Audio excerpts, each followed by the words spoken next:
আপনারা কি জানেন নোবেল পুরস্কার পৃথিবীর সবচেয়ে সম্মানিত পুরস্কারগুলোর একটি।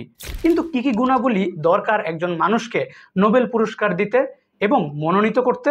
আসুন আজকে জানি নোবেল পুরস্কারের যোগ্যতার কথা এবং সেই সাথে ডক্টর মুহাম্মদ ইউনুস কিভাবে এই সম্মান অর্জন করেছিলেন। নোবেল পুরস্কার ৬টি বিভাগে দেওয়া হয়: পদার্থবিজ্ঞান, রসায়ন, চিকিৎসা, সাহিত্য, শান্তি এবং অর্থনীতি।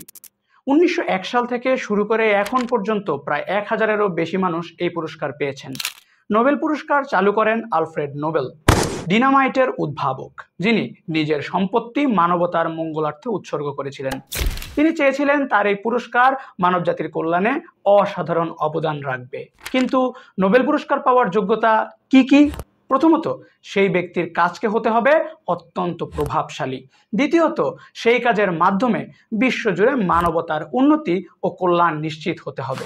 এছাড়া সেই কাজের মধ্যে থাকতে হবে উদ্ভাবনী চিন্তাধারা এবং ভবিষ্যতে আরো ভালো কিছু করার ক্ষমতা। এবার আসা যাক বাংলাদেশের গর্ব ডক্টর মুহাম্মদ ইউনুসের কথায়। ২০০৬ সালে তিনি নোবেল পুরস্কার পেয়েছিলেন। কিন্তু কেন? কারণ ডক্টর মুহাম্মদ ইউনুস ক্ষুদ্র ঋণ ধারণার প্রবর্তন করেছিলেন।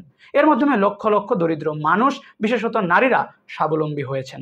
আর প্রতিষ্ঠিত গ্রামীণ ব্যাংক একটি নতুন অর্থনৈতিক দিগন্ত উন্মোচন করেছে, যা সারা বিশ্বের কাছে প্রশংসিত হয়েছে। ক্ষুদ্র ঋণ ছিল একটি বিপ্লবী ধারণা। সামান্য অর্থ ঋণ দিয়ে কিভাবে মানুষের জীবন পরিবর্তন করা যায়, সেই প্রমাণ আমরা ডক্টর ইউনুসের কাজের মাধ্যমে দেখতে পাই। ২০০৬ সালে নোবেল কমিটি বলেছিল তার কাজ শান্তি ও সমৃদ্ধির জন্য একটি কার্যকর হাতিয়ার।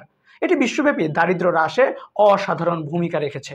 তাহলে আমরা দেখি নোবেল পুরস্কার পাওয়ার জন্য কেবল প্রতিভা নয়, দরকার গভীর সামাজিক দায়িত্ববোধ। ডক্টর মুহাম্মদ ইউনুস যার অন্যতম উদাহরণ।